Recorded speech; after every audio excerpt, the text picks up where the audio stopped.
Olá pessoal, graças e paz, tudo bem? Como vocês estão? Estamos aí com saudades, né? Estamos crendo que em breve nos reencontraremos, né? E estamos aqui hoje para fazermos o estudo, né?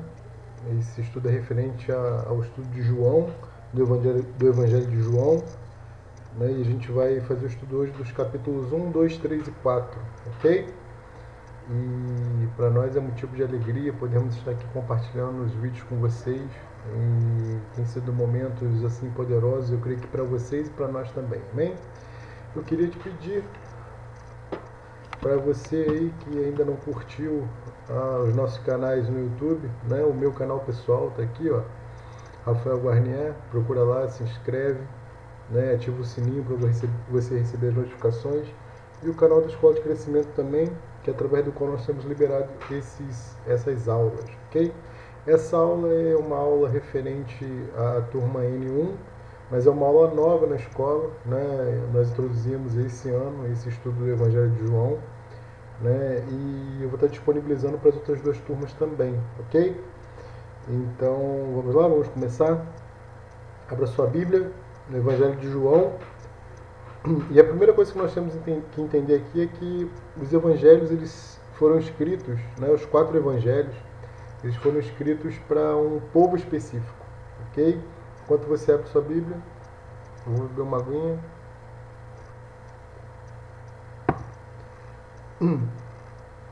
O evangelho, por exemplo, de Mateus, ele foi escrito para os judeus, tá? Então, Mateus foi escrito para os judeus. Então nós fizemos o estudo lá de Mateus 24 a 25, está lá no canal.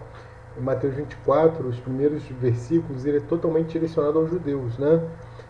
Por exemplo, quando ele diz assim, os que estiverem nas suas casas não subam para o telhado, né, para o terraço para apanhar nada, e ai das grávidas, e orem para que ele não se manifeste no frio, né, no inverno, e tudo isso ele está dizendo para os judeus, né, acerca da manifestação do anticristo e as suas consequências para o povo judeu. Tá? Ele não está dizendo para a igreja, né, e para os gentios, né, para aqueles que não creem em Cristo ainda, para os ímpios. Ok? O Evangelho de Marcos foi escrito para os romanos. Tá? O Evangelho de Lucas para os gregos, o Evangelho de João para todos os povos, né, especificamente para os gentios de língua grega, aqueles que falavam grego, ok? Lembrando que, lógico, eu estou dizendo aqui de uma maneira mais específica, mas eu não estou dizendo aqui que nós não devemos estudar o Evangelho de Mateus, nós não devemos estudar o Evangelho de Marcos e o Evangelho de Lucas, né, segundo escreveu Lucas. Nós devemos estudar todos os evangelhos, irmãos, e tendo consciência de que, por exemplo, Mateus tem tanta importância para nós quanto tem para os judeus. Amém? E então fica ligado, né? Vamos começar então. João, capítulo 1, o verbo feito carne, né? Na tradução da Almeida Revista Corrigida, né? Almeida Revista Fiel, por exemplo, né? Eu estou aqui com duas traduções, né? Eu estou com a Almeida Corrigida Fiel, tá? Eu estou com a NVI, para a gente poder fazer também um comparativo, ok? Então vamos lá. O verbo se fez carne, né? O verbo feito carne. A NVI vai trazer o título: A palavra tornou-se carne, ok? Quando nós, né, tomamos menção, fazemos menção disso e tomamos posse, né, nós somos tremendamente já abençoados por esse único título aqui, né? Por quê? Porque, como eu disse em um dos nossos estudos acerca de Jesus, do Evangelho da Graça, a graça andou entre nós. A graça, ela veio anunciar o Evangelho do Reino, ok? A gente vai ver isso aí daqui a pouquinho. Vamos começar a leitura então? No princípio era o Verbo, e o Verbo estava com Deus, e o Verbo era Deus. Ele estava no princípio com Deus. Todas as coisas foram feitas por ele, e sem ele nada do que foi feito se fez. Nele estava a vida, e a vida era a luz dos homens. e a luz resplandece nas trevas, e as trevas não a compreendem. Houve um homem enviado de Deus, cujo nome era João. Este veio para testemunho, para que testificasse da luz, para que todos crescem por ele. Ok? Então, quando você pega essa luz aí, no capítulo 7, né, eu queria que você tivesse com o seu marca-texto, né, e a sua canetinha. Quando você for fazer anotações aí com marca-texto, procura ter um marca-texto de gel, porque o de tinta ele mancha a Bíblia, né? E o de gel não. Essa luz aí está referindo-se à questão do Messias, tá? Do versículo 7. Este veio para o testemunho, para que testificasse da luz, ou seja, para que testificasse do Messias.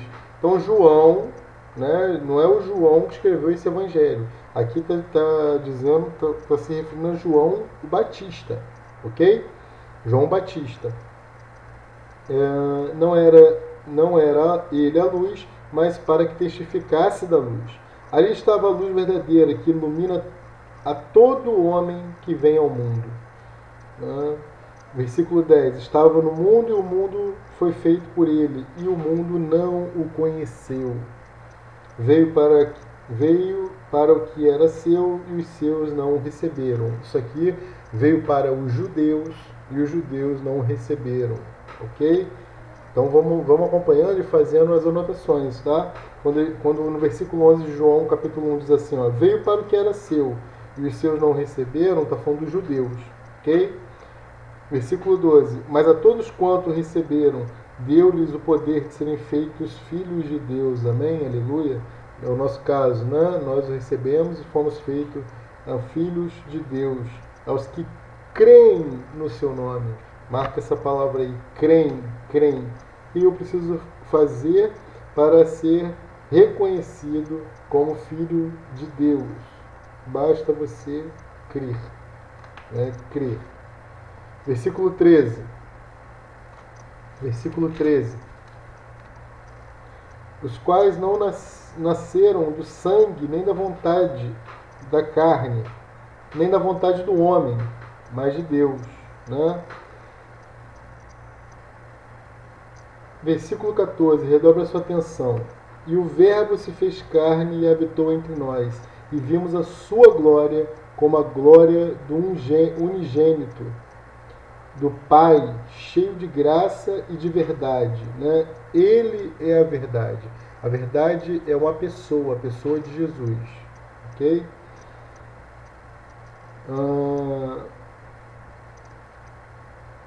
João testificou dele, clamou dizendo, este era aquele de quem eu dizia, o que vem após mim é antes de mim, porque foi primeiro que eu. Né? João pregava no deserto, ok? E é tremendo isso aqui porque eu falei um pouquinho disso. Essa questão aqui é uma questão política, né? Falar de política hoje chega a estremecer, né? Mas aqui o que aconteceu? O Império Romano, ele instituiu um sumo sacerdote que não era um sumo sacerdote legítimo de Deus, né? Para ser sumo sacerdote, você tinha que atender alguns pré-requisitos. Você tinha que ser da família de Arão, pai de Moisés, né? Você tinha que ser coatita, né? Você tinha que ter uma série de pré-requisitos ali. Não bastava você ser da tribo de Levi, né? Dos levitas. Você tinha que atender uma série de exigências ali, tá? E essa descendência, né? Era uma descendência sacerdotal. O descendente da época aqui de João, né, quando João escreve esse evangelho, era Zacarias, o legítimo de Deus. Mas colocaram um segundo sumo sacerdote. E, irmãos, Deus não trabalha, né, com jeitinho, Deus não trabalha com politicagem. Né? Quando Roma institui o sumo sacerdote, né, João se retira do templo e vai para o meio do deserto. E detalhe, o povo foi atrás de João, porque onde a palavra está, o povo ali estará. As minhas ovelhas ouvem a minha voz, né, e me seguem. As minhas ovelhas ouvem a minha voz. Então, onde a voz do Senhor estiver, o povo vai estar. Amém? Versículo 16. Né? Todos nós recebemos também a sua plenitude e graça por graça. Então recebe a Cristo, recebe a graça. Ok? A lei foi dada a Moisés. A lei foi dada a Moisés. A graça veio. Pegou? A lei foi dada a Moisés, mas a graça veio. Ok? Porque a lei foi dada por Moisés e a graça e a verdade vieram por Jesus Cristo. Versículo 18. Deus nunca foi visto por alguém. O Filho unigênito que está no seio do Pai, esse o revelou. Né? E agora vai falar um pouquinho do testemunho de João Batista. Ok? Olha aí. E este é o testemunho de João quando os judeus mandaram de Jerusalém sacerdotes e levitas para que lhe perguntassem: quem és tu? E confessou e não negou, confessou: eu não sou Cristo. E eles perguntaram: então que? Né? Então que? És tu Elias? E disse: não sou. Não sou. És tu profeta? E respondeu: não. Né? Disseram-lhe, pois, quem és, para que demos resposta àqueles que nos enviaram, que dizes de ti mesmo? 23, disse, né, João Batista responde agora: eu sou a voz do que clama no deserto. Então ele deixou de clamar no templo e agora clama no deserto. Né? Endireitai o caminho do Senhor, como disse o profeta Isaías. Então, versículo 24: e os que tinham sido enviados eram dos fariseus, e perguntaram-lhe e disseram-lhe: por que batizas, pois, se tu não és o Cristo, nem Elias, nem profeta? Marca agora versículo 26. João lhe respondeu dizendo: eu batizo com água, mas no meio de vós está um, a quem vós não conheceis. Versículo 27. Este é aquele que vem após mim, que é antes de mim, do qual eu não sou digno de desatar-lhe a correia das sandálias. Essas coisas aconteceram em Betabara, do outro lado do Jordão, onde João estava batizando. Né? Então perceba, um dos objetivos de João estar batizando é encontrar o próprio Messias, tá? Para que o Messias possa se revelar a ele. Ok? Versículo 29. No dia seguinte, João viu a Jesus, que vinha para ele. Então nós não vamos até Jesus. Jesus vem até nós. Ok? E disse: eis o Cordeiro de Deus que tira o pecado do mundo. Irmãos, se o próprio Cristo não se revelar a nós, a gente pode viver uma vida inteira e não aceitar, né, essa verdade. Ok? O próprio Cristo se revela a João. Né? Tanto é que ele não conhecia. Ele falou: está aí no meio de vocês, eu não sei quem é. E no dia seguinte ele foi e se revelou: sou eu.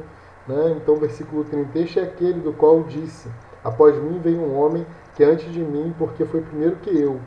Né? E eu não conhecia, mas para que ele fosse manifestado a Israel, vim eu por isso batizando na água. Olha o motivo que João batizava na água aí, ó.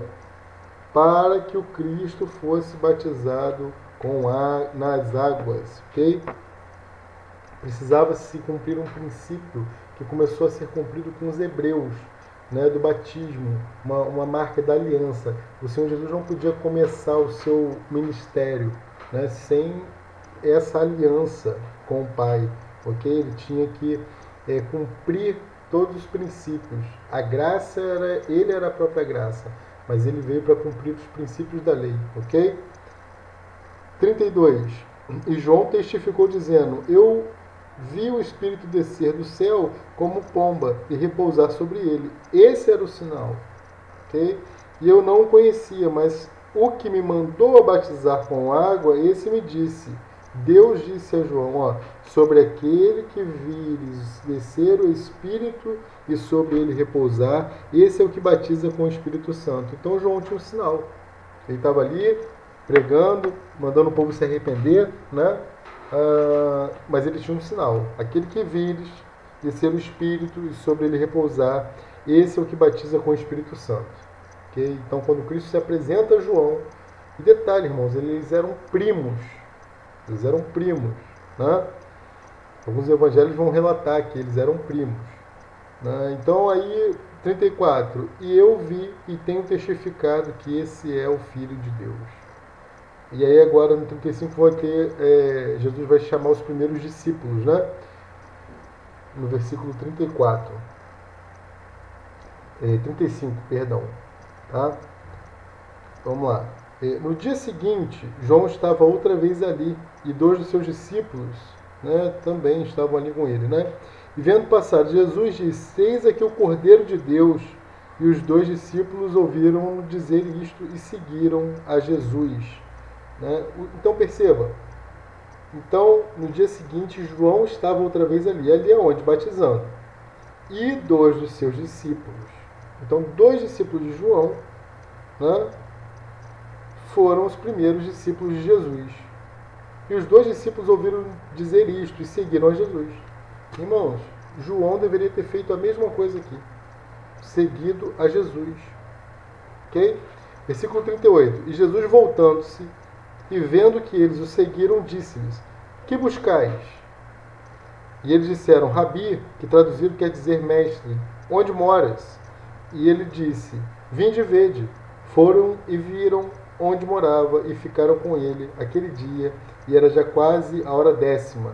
Era André, irmão de Simão, Pedro, um dos 2 que ouviram aquilo de João e o haviam seguido.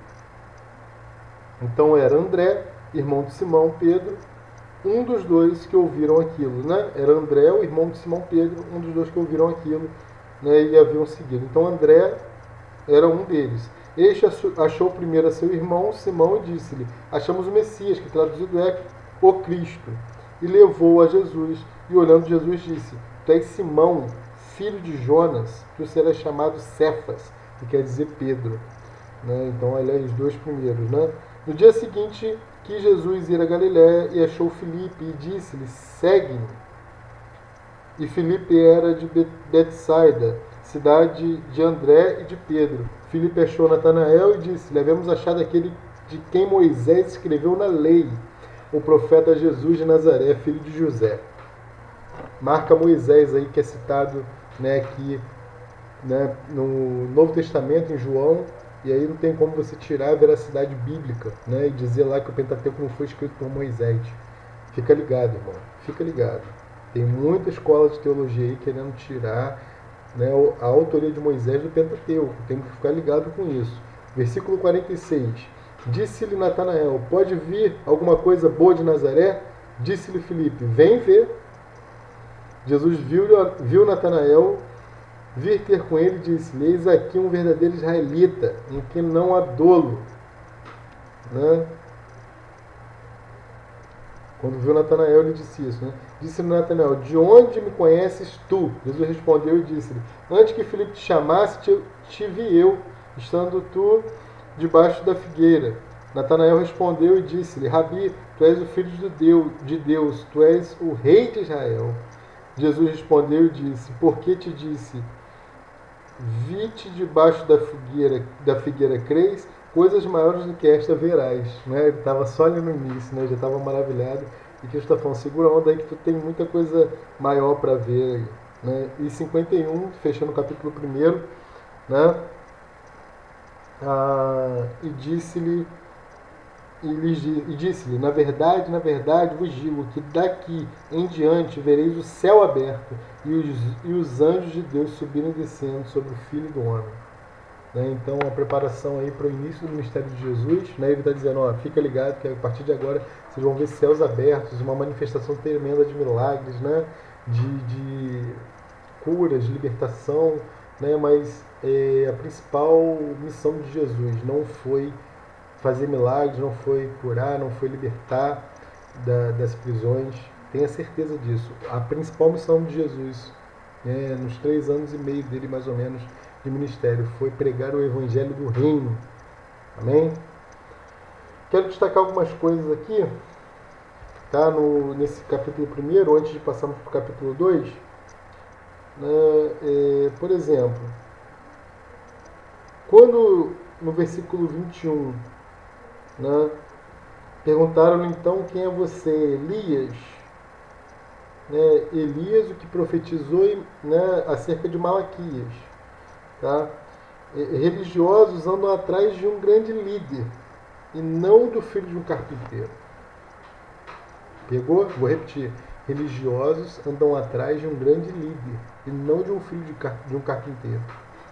Jesus, até hoje, não é crido pelos judeus, não é reconhecido pelos judeus pela forma que ele se apresentou.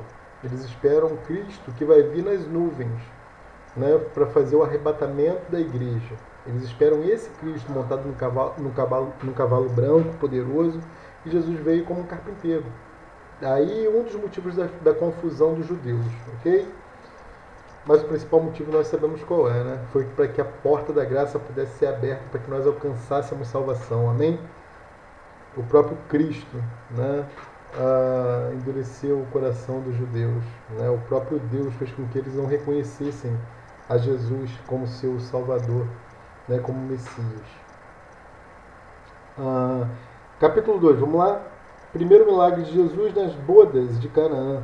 Tudo começou nas bodas e tudo vai terminar nas bodas também, né? Quando nós fomos arrebatados para o trono de Deus, nós vamos estar com Cristo nas bodas do Cordeiro, ok? Serão 7 anos que nós estaremos nas bodas, os vencedores estarão nas bodas, e o bicho vai estar pegando aqui embaixo na terra, né? O bicho vai estar solto, literalmente. São 7 anos da grande tribulação, a 70ª semana, né? Semana 70 de Daniel. São 7 anos, né? A gente já falou disso lá em escatologia, ok? Lá no nosso canal você pode encontrar essas aulas também, ok? Primeiro milagre de Jesus nas bodas de Canaã, capítulo 2. E ao terceiro dia fizeram-se umas bodas em Caná da Galileia. Caná da Galileia. Estava ali a mãe de Jesus. E foi também convidado Jesus e os seus discípulos para as bodas. E faltando vinho, a mãe de Jesus lhe disse: não tem vinho. Não tem vinho. Disse-lhe Jesus: mulher, que tenho contigo, ainda não é chegada a minha hora. Irmãos, aqui parece uma certa grosseria da parte do mestre, né? Mas não é grosseria, né? Ele estava falando aqui, referindo-se à questão do início do ministério dele, né? Então eles estavam ali numa festa, a mulher vira-se para Jesus, né? Maria vira-se para Jesus e fala: mulher, não é chegada a minha hora, que tenho eu contigo. Assim como na crucificação ele vai chamar, né, João e vai falar: essa agora é tua mãe, cuida dela, né? Jesus estava ali agora se referindo a essa situação toda, né, como não filho de Maria, mas como o Cristo, ok? Versículo 5: sua mãe disse aos serventes: fazei tudo quanto ele vos disser. Olha, eu estou já acostumada com ele, né? Eu sei que vocês devem fazer simplesmente aquilo que ele disser. Versículo 6: estavam ali postas 6 talhas de pedra para purificações dos judeus, né? Para se lavar ali. E em cada uma cabiam 2 ou 3 almudes, né? Na NVI vai dizer assim, cabiam entre 80 e 120 litros. Então, cada uma cabia 80 a 120 litros. Haja vinho, né, irmãos? Disse-lhe Jesus: enchei de água essas talhas, e encheram-na até em cima, e disse-lhe: tirai agora e levai ao mestre-sala. E levaram, e logo que o mestre-sala provou a água feita vinho, não sabendo de onde viera, e se bem que o sabiam os serventes que tinham tirado a água, chamou o mestre-sala ao esposo, e disse-lhe, né, chamou o anfitrião da festa, né? E disse-lhe: todo homem põe primeiro vinho bom, e quando já tem bebido bem, então o inferior. Então veja, quando a galera já bebeu o bom vinho, né, que já estão sem a percepção do gosto como deveria ter, então servia-se o vinho de menor qualidade, né, porque aí a galera não ia conseguir distinguir, né, que ele serviu o vinho mais barato depois, quando a festa aproximava-se do fim.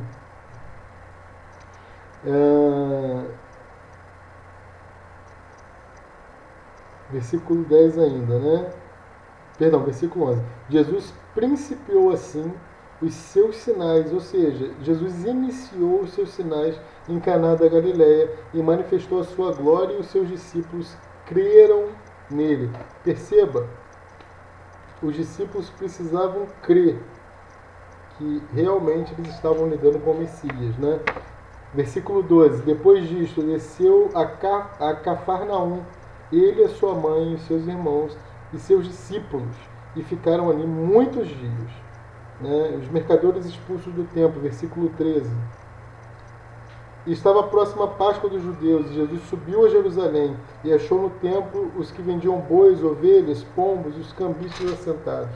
E tendo feito um açoite de cordões, né? Um azorrague, lançou todos fora do templo, também os bois e ovelhas, e espalhou o dinheiro dos cambistas e derrubou as mesas. E disse aos que vendiam pombos: tirai daqui estes, e não façais da casa do meu pai casa de venda. E os seus discípulos lembraram-se do que está escrito, né, que o zelo da tua casa me consumiu, né, o zelo da sua casa me devorou.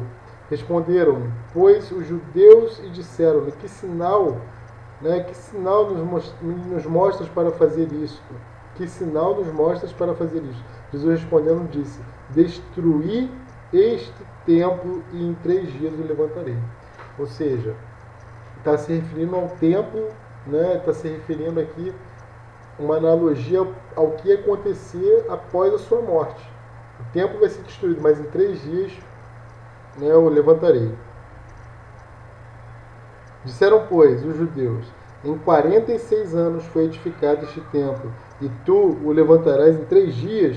Mas ele falava do templo do seu corpo. Quando, pois, ressuscitou dentre os mortos, os seus discípulos lembraram-se de que lhes dissera isto, e creram na Escritura e na palavra que Jesus tinha dito. Perceba que aqui, né, a gente foi transportado, apesar de ter sido o início do livro, está sendo transportado para a crucificação, tá? Quando, pois, ressuscitou dentre os mortos, os seus discípulos lembraram-se de que lhe dissera isso e creram na Escritura. Só então creram na Escritura, né? Versículo 23. Estando ele em Jerusalém pela Páscoa, durante a festa, muitos, vendo os sinais que fazia, creram no seu nome. Mas o mesmo Jesus não confiava neles, porque a todos conhecia, e não necessitava de que alguém testificasse do homem, porque ele bem sabia o que havia no homem. Capítulo 3, o novo nascimento, né? Jesus com Nicodemos. E havia entre os fariseus um homem chamado Nicodemos, príncipe dos judeus. Este foi ter, né, de noite com Jesus e disse: Rabi, que quer dizer mestre, né? Bem sabemos que és mestre, vindo de Deus, porque ninguém pode fazer estes sinais que tu fazes, se Deus não for com ele. Marca isso. Se Deus não for com ele, né, ninguém pode fazer. Jesus respondeu e disse: na verdade te digo que aquele que não nascer de novo não pode ver o reino de Deus. Ou seja, se você não for salvo, você não vai ver o reino. Está separado aqui: não nascer de novo, não for salvo, não vai ver o reino. Tá? Disse-lhe Nicodemos: como pode um homem nascer sendo velho? Pode porventura tornar a entrar no ventre da sua mãe? E nascer, Jesus respondeu: na verdade te digo, que aquele que não nascer da água e do Espírito, tá? 2 batismos aí, não pode entrar no reino de Deus. Reino de novo, tá? Para você ser salvo, basta você crer e confessar, tá? A água e do Espírito aqui é reino, ok? Porque o reino é a aliança para fazer as obras. O reino de Deus você só pode conquistar por ser batizado, porque você está aliançado com Cristo para poder fazer as obras que agradam a Cristo, a Deus também, ok? Versículo 6. O que é nascido da carne é carne, o que é nascido do Espírito é Espírito. Não te maravilhes de te ter dito: necessário vos é nascer de novo? O vento assopra onde quer, e ouves a sua voz, mas não sabes de onde vem, nem para onde vai. Assim é todo aquele que é nascido do Espírito. Okay? Nicodemos respondeu e disse-lhe: como pode ser isso? Jesus respondeu e disse: tu és mestre em Israel e não sabes disto? Quer dizer, você já está tão avançado em Israel no ensinamento, não sabe essa coisa elementar. Jesus está falando aqui, né, de salvação, está falando de batismo, está falando de batismo com fogo, que a gente tem que saber diferenciar, né? Batismo nas águas, batismo no Espírito Santo e batismo com fogo. São três coisas diferentes. A gente vai falar nas próximas aulas, a gente pode falar, tá? Uma coisa é você se batizar nas águas, é a aliança. Outra coisa é o batismo no Espírito Santo, aquele que é seguido de sinais. O mais comum é o falar em línguas. Outra coisa é o batismo com fogo. São três coisas diferentes. O batismo com fogo são as provações que nós crentes passamos, que nos vão fazer ser moldados de acordo com a vontade para alcançarmos o reino. Ok? Versículo 11. Na verdade, te digo que nós dizemos o que sabemos e testificamos o que vimos, e não aceitais o nosso testemunho. Se vos falei de coisas terrestres e não crestes, como crereis se vos falar das coisas celestiais? Ora, ninguém subiu ao céu senão o que desceu do céu, o Filho do Homem, que está no céu. Né? O Filho do Homem que está no céu. E como Moisés levantou a serpente no deserto, assim importa que o Filho do Homem seja levantado. Né? O sinal, né? Para que todo aquele que nele crê não pereça, mas tenha vida eterna. Ou seja, para não perecer e ter vida eterna, basta crer. Porque Deus amou o mundo, né? O versículo áureo da Bíblia, né? Que Deus amou o mundo de tal maneira que deu seu Filho unigênito, para todo aquele que nele crê não pereça, mas tenha vida eterna. Todo aquele que nele crê, não é todo aquele que fizer boas obras, não é todo aquele que ajudar os pobres, é todo aquele que nele crê. Versículo 17. Porque Deus enviou o seu Filho ao mundo, não para que condenasse o mundo, mas para que o mundo fosse salvo por ele. Pega aí, crente. Quem crê nele não é condenado, mas quem não crê já está condenado. Quem não crê já está condenado, porquanto não crê no Filho, no nome do unigênito Filho de Deus. E a condenação é esta, que a luz veio ao mundo e os homens amaram mais as trevas do que a luz, porque as suas obras eram más. Aí agora obras mais. Porque todo aquele que faz o mal odeia a luz e não vem para a luz, para que as suas obras não sejam reprovadas. Né? Então, todo aquele que faz o mal odeia a luz, não está em Cristo, e não vem para a luz, para que as suas obras não sejam reprovadas. Se alguém que faz o mal chega perto de Cristo, não pode continuar fazendo as mesmas obras que são reprováveis por Cristo, ok? Mas quem pratica a verdade vem para a luz a fim de que as suas obras sejam manifestadas, porque são feitas em Deus. Ou seja, nós só fazemos obras aprováveis quando fazemos obras com Deus. Precisamos mudar a nossa forma de falar acerca das obras. Nós não trabalhamos para Deus, trabalhamos com Deus para que as obras sejam aprovadas. Outros testemunhos de João Batista, outro testemunho. Perceba aqui um negócio que eu vou falar para vocês aqui que vai talvez mexer um pouquinho com você agora. Depois disto foi Jesus com os seus discípulos para a terra da Judéia, e estava ali com eles e batizava. Aqui está dizendo que Jesus batizava, né? Mas você vai ver depois que não era Jesus que batizava. Na realidade, quem batizava eram os discípulos, tá? Ora, João batizava também. Olha aqui. João ainda estava batizando. Já era para ele ter parado de batizar há muito tempo. Por quê? Porque a gente leu lá atrás que ele batizava, né, batizando com água, para achar o Messias. Ele achou o Messias e continuou batizando. Entenderam? Aí fica difícil. João, se tu achou o Messias, por que tu continuou batizando? Era o que o povo deveria perguntar ali. Tá? Então ele batizava também Enom, junto a Salim, porque havia ali muitas águas, e vinham ali e eram batizados. Que ainda João não tinha sido lançado na prisão. Olha só, antes dele ser lançado na prisão, já está dizendo que ele vai ser lançado. Se ele não fosse lançado na prisão, Jesus não podia começar o seu ministério. Porque como é que Jesus vai começar o ministério se João batizava para achar o Messias? Né? Pegou? Houve então uma questão entre os discípulos e João.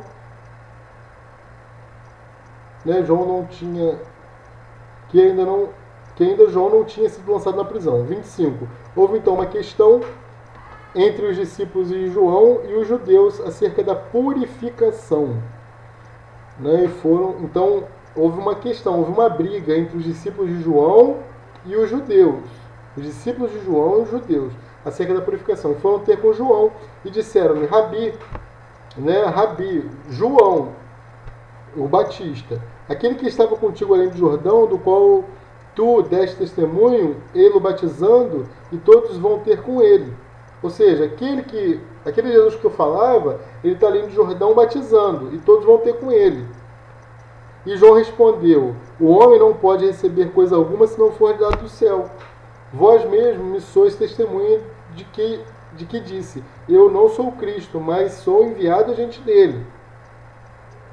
Aquele que tem a esposa é o esposo, mas o amigo do esposo, aquele que tem esposa, ou seja, aquele que tem a igreja, a esposa de Cristo, aquele que tem esposa é o esposo, ou seja, a igreja é do esposo, né? A igreja é do esposo, mas o amigo do esposo que lhe assiste e o ouve, mas o amigo do esposo que lhe assiste e o ouve alegra-se muito com a voz do esposo. Ou seja, eu não sou o esposo, mas eu me alegro com a voz do esposo. Assim, pois, já está meu gozo cumprido. Já está meu gozo, né? Já meu gozo está cumprido. É necessário que ele cresça e que eu diminua. Então, quem falou isso não foi Cristo, foi João Batista. É necessário que ele cresça e que eu diminua. Então a gente canta, né? Que ele cresça, eu diminua. Pensando que quem falou isso foi Cristo, não foi João. O problema é que muitas das vezes quando a gente diminui, a gente quer crescer. Na realidade, o Evangelho de Cristo não é que ele cresça para que eu diminua, né? É que ele cresça e a gente morra. Morrer para nós mesmos, morrermos para as nossas vontades, para a vontade de Jesus, para a vontade divina prevalecer em nós. Então a gente não tem que diminuir, a gente tem que morrer. Ok? Aquele que vem de cima é sobre todos. Aquele que vem da terra é da terra e fala da terra. Ou seja, ele vem de cima, né? Ele é de todos.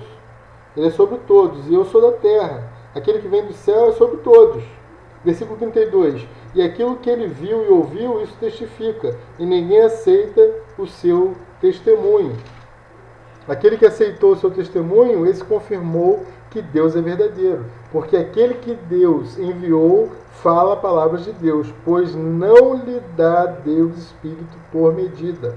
O Pai ama o Filho, todas as coisas entregou nas suas mãos. Aquele que crê no Filho tem a vida eterna. Mais uma vez, aquele que crê. Mas aquele que não crê no Filho não verá a vida, mas a ira de Deus sobre ele permanece. Ok? Continuando.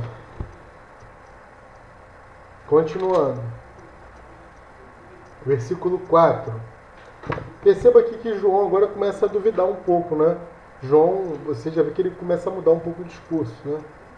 Como eu falei para vocês, eles eram primos, né? E a convivência é o maior fator de desonra que há, né? A convivência é o maior fator de desonra. Nós acostumamos, por exemplo, com as palavras dos nossos pastores, e às vezes palavras tão poderosas são liberadas do púlpito das nossas igrejas e nós nos acostumamos, estamos acostumados e não tiramos o proveito que poderíamos tirar daquelas palavras, ok? Capítulo 4, para fecharmos, né? Eu sei que o estudo ficou grande, é porque são capítulos grandes, né? Esse capítulo 4, por exemplo, tem 54 versículos. A mulher de Samaria. E quando o Senhor entendeu que os fariseus tinham ouvido que Jesus fazia e batizava mais discípulos do que João, olha isso, presta atenção. E quando o Senhor entendeu que os fariseus tinham ouvido que Jesus fazia e batizava mais discípulos de João, olha o versículo 2 que eu falei para vocês. Ainda que Jesus não batizava, mas quem batizava? Os discípulos. Deixou a Judéia e foi outra vez para Galiléia. Ou seja, ele foi embora da Judéia para Galiléia. E era-lhe necessário passar por Samaria. Foi, pois, a uma cidade de Samaria chamada Sicar, junto da herdade que Jacó tinha dado a seu filho José. E estava ali a fonte de Jacó. Jesus, pois cansado do caminho, sentou-se assim junto à fonte. Era isto quase a hora sexta. Veio uma mulher de Samaria tirar água. Disse-lhe Jesus, dá-me de beber, porque os seus discípulos tinham ido à cidade comprar comida. Disse-lhe, pois, a mulher samaritana, como sendo tu judeu, me pede de beber a mim, que sou uma mulher samaritana?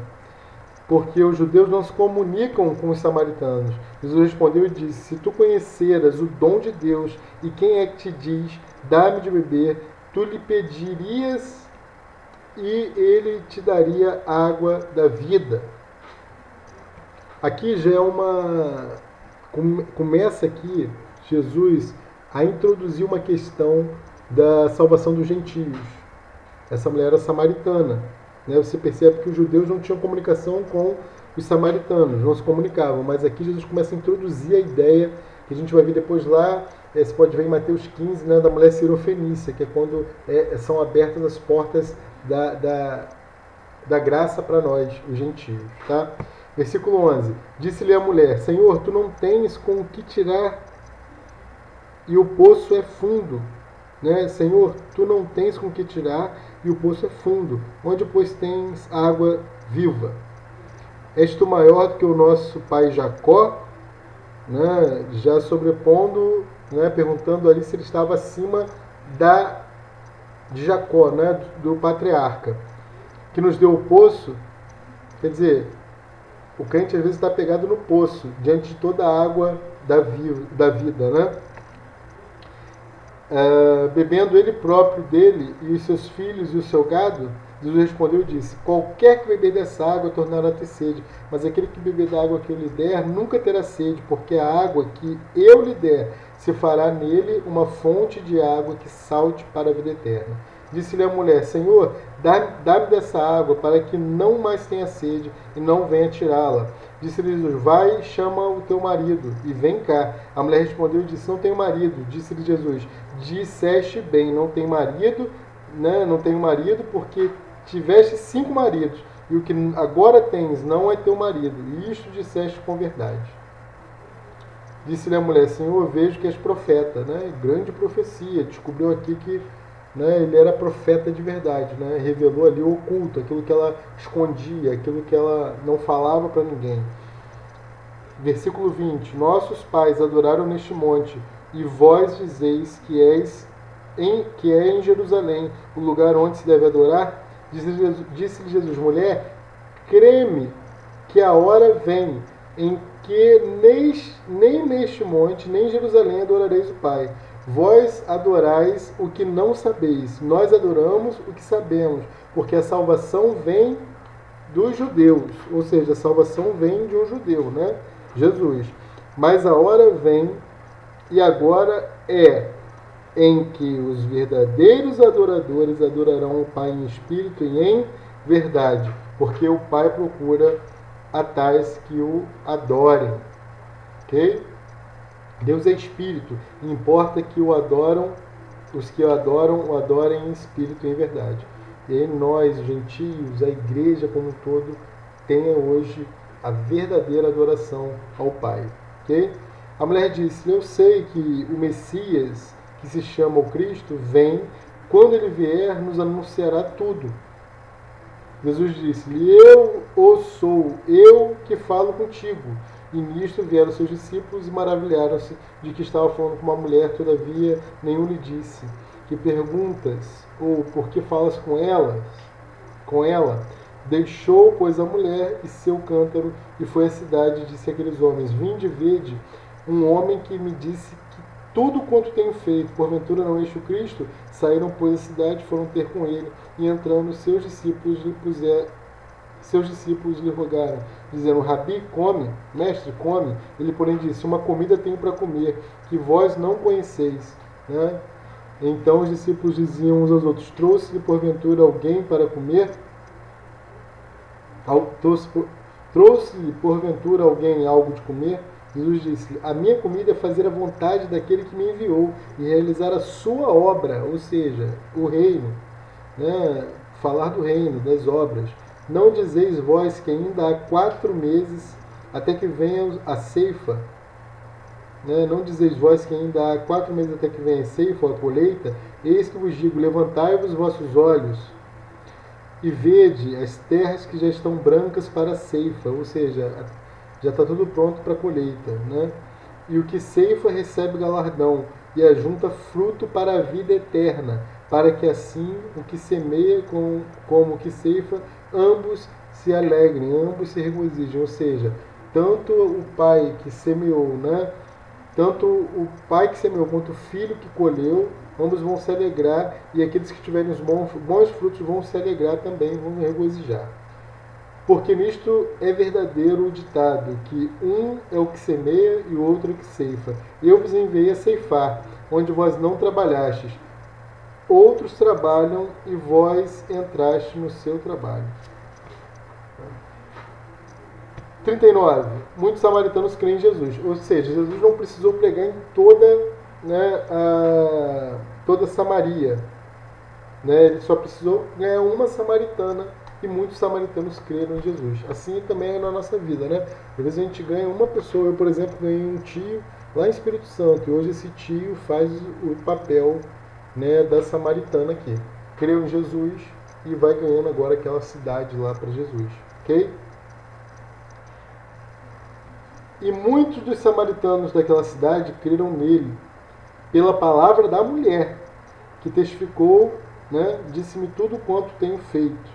Indo, pois, ter com ele, os samaritanos rogaram-lhe que ficassem com eles, né, que Jesus ficasse com eles.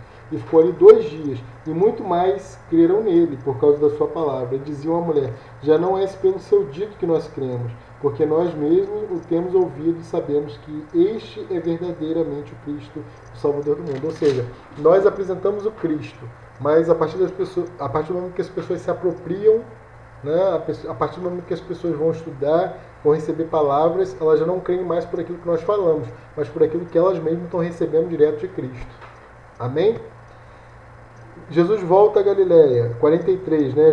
João 4, 43. E 2 dias depois partiu dali e foi para Galiléia, porque Jesus mesmo testificou que um profeta não tem honra, né, na sua própria pátria. Okay? Então, como eu falei, a convivência, né, as pessoas conheciam Jesus, então ele não tem honra ali. Chegando, pois, a Galiléia, os galileus o receberam, né, vistas todas as coisas que fizeram em Jerusalém no dia da festa, porque também eles tinham ido à festa. Né, tinham ido à festa. Então, chegando, pois, a Galiléia, os galileus receberam, vistas todas as coisas que fizeram em Jerusalém no dia da festa, porque também tinham ido à festa. Ele está falando da festa das bodas, né? Cura do filho de um nobre, 46. Segunda vez foi Jesus a Caná, da Galiléia, onde a água fizera vinho, e havia ali um oficial do rei cujo filho estava enfermo, em Cafarnaum. Ouvindo este que Jesus vinha da Judéia para a Galiléia, foi ter com ele e rogou-lhe que descesse e curasse o seu filho, porque já estava à morte. Então Jesus lhe disse: se não virdes sinais e milagres, não crereis? As pessoas estão atrás de sinais e de milagres para crerem em Cristo. Né? Disse-lhe o oficial: Senhor, desce antes que meu filho morra. Disse-lhe Jesus: vai, teu filho vive. E o homem creu na palavra que Jesus lhe disse e partiu. E descendo ele logo, saíram-lhe ao encontro seus servos e lhe anunciaram, dizendo: teu filho vive. Perguntou-lhes, pois, a que hora se achara melhor? E disseram-lhe: ontem, 7 horas, a febre deixou. Entendeu, pois, o pai, né, que era aquela hora. Entendeu, pois, o pai que era aquela hora a mesma que Jesus lhe disse: teu filho vive, e creu ele e toda a casa. Jesus novamente fez este segundo milagre quando ia, né, da Judéia para Galiléia.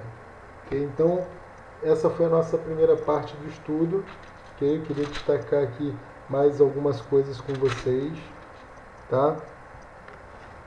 Aqui a questão a gente vai ver no próximo estudo de João, né, que Jesus